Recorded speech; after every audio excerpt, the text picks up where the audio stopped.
What if the person who shaped your entire life was also the one you felt you could never live up to?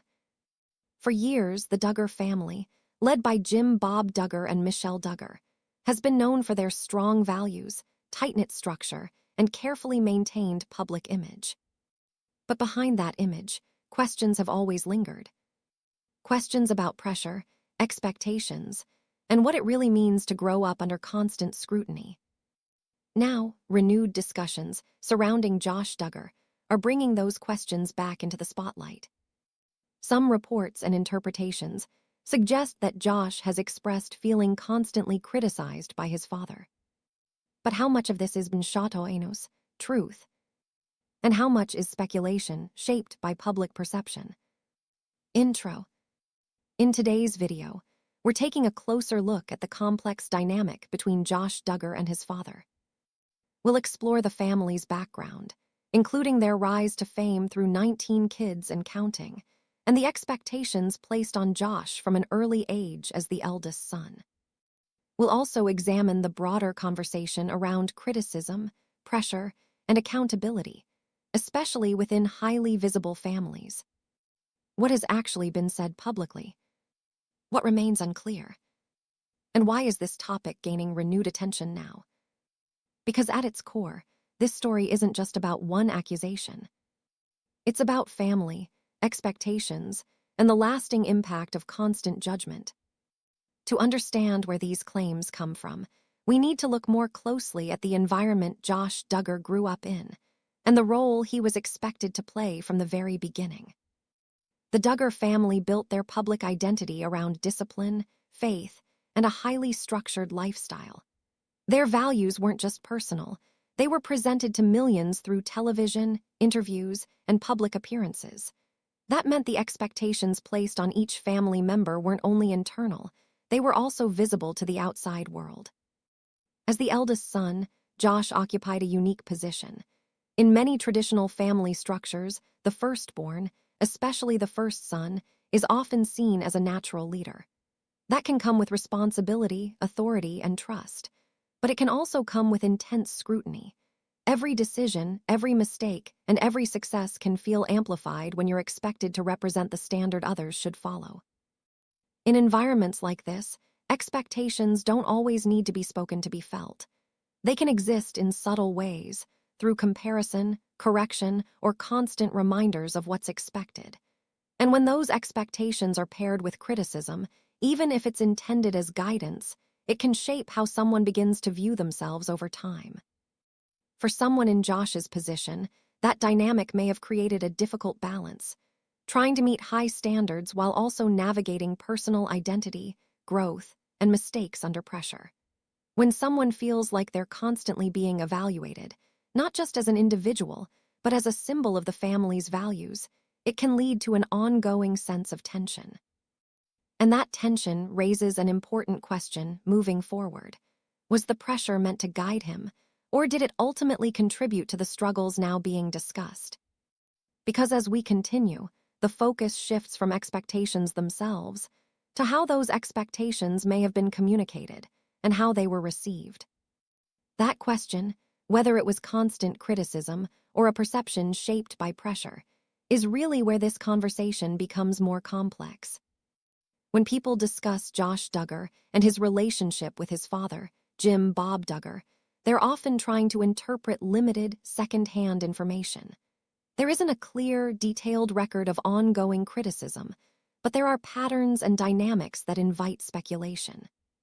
In families with strong hierarchies and clearly defined roles, feedback can sometimes feel less like guidance and more like evaluation. Especially for a firstborn son positioned as a leader, even neutral comments can carry extra weight. What might be intended as instruction or correction can be internalized as disapproval, particularly if it happens repeatedly over time. And then there's the public factor. Because of their visibility through shows like 19 Kids and Counting, moments that would normally stay private were, at times, shared or filtered through a public lens. That changes how interactions are experienced. A comment that might feel ordinary in a private setting can feel magnified when there's an audience, or even the awareness of one. it's also worth considering how expectation shapes perception. If someone grows up believing they need to meet a certain standard, whether that's moral, behavioral, or leadership-related, they may begin to interpret any correction as confirmation that they're falling short. Over time, that can create a sense of constant criticism, even if the intent behind those interactions was more nuanced. At the same time, it's important not to assume intent without clear evidence. There's a difference between a strict or structured parenting style and one that is consistently critical. Without direct, verified statements, much of this remains interpretation rather than fact. So the real tension in this discussion isn't just about what was said or done. It's about how those moments were experienced. Was it pressure being communicated as guidance?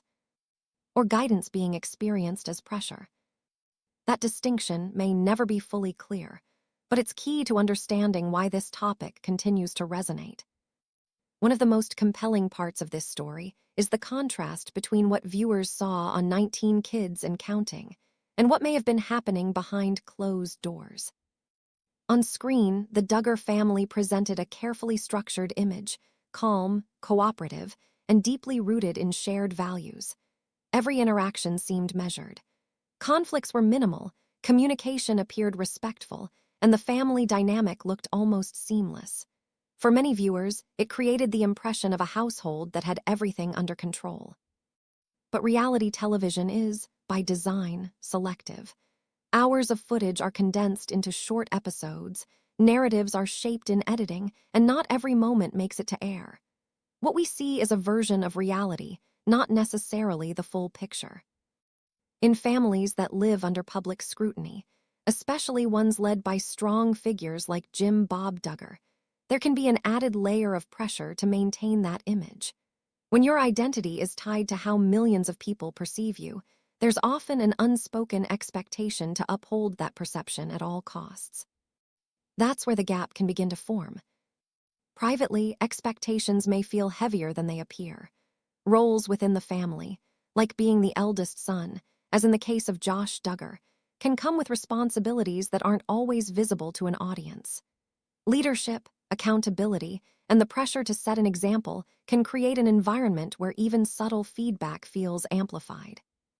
And that brings us to something important: the difference between criticism and perceived criticism. In high-expectation environments, even guidance or correction, especially when it's frequent, can start to feel like constant judgment. Over time, that perception can shape how someone interprets their relationship with authority figures, including parents. This doesn't confirm any specific claims about what was said or how often, but it does provide context. It shows how two realities can exist at the same time. One that's visible, and one that's deeply personal. And when those two realities don't align, it can leave lasting questions, not just for the people involved, but for the audience trying to understand what was real and what was simply part of the image.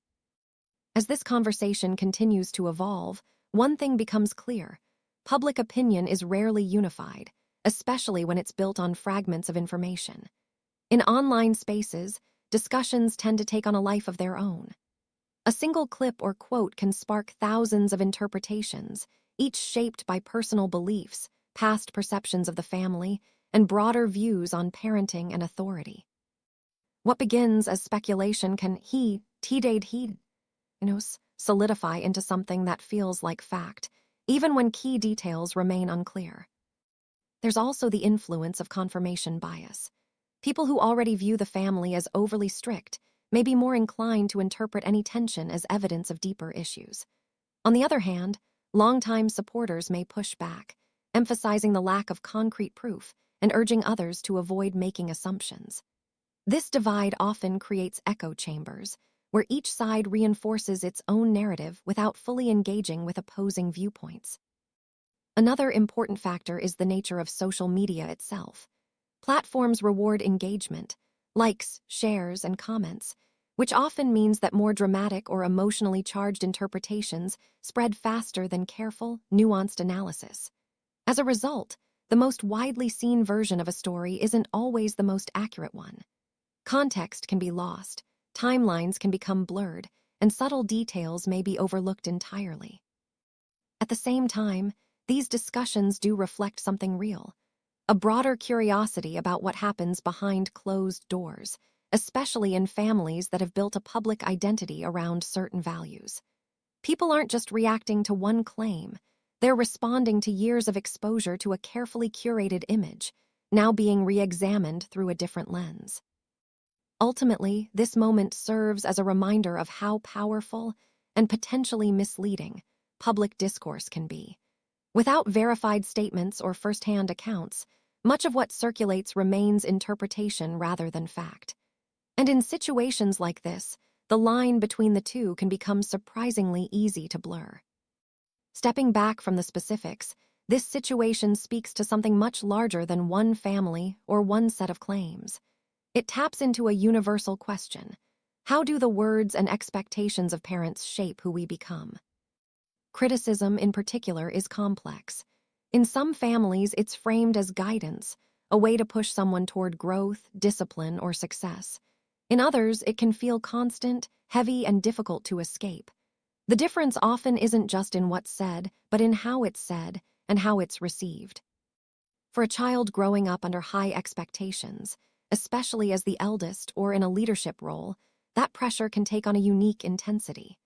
There can be an unspoken belief that they need to set the standard, to represent the family in a certain way, or to carry responsibilities others don't.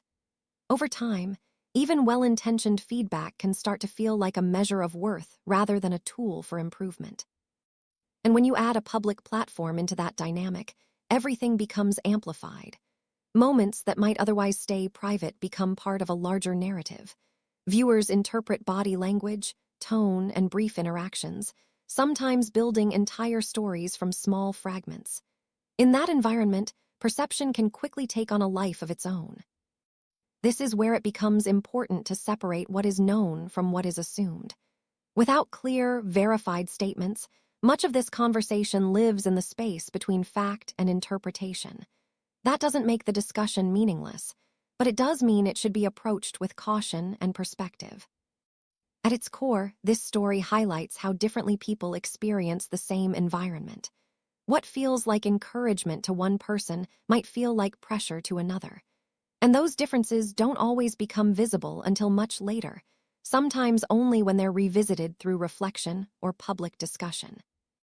In the end, the bigger picture isn't just about what may or may not have happened.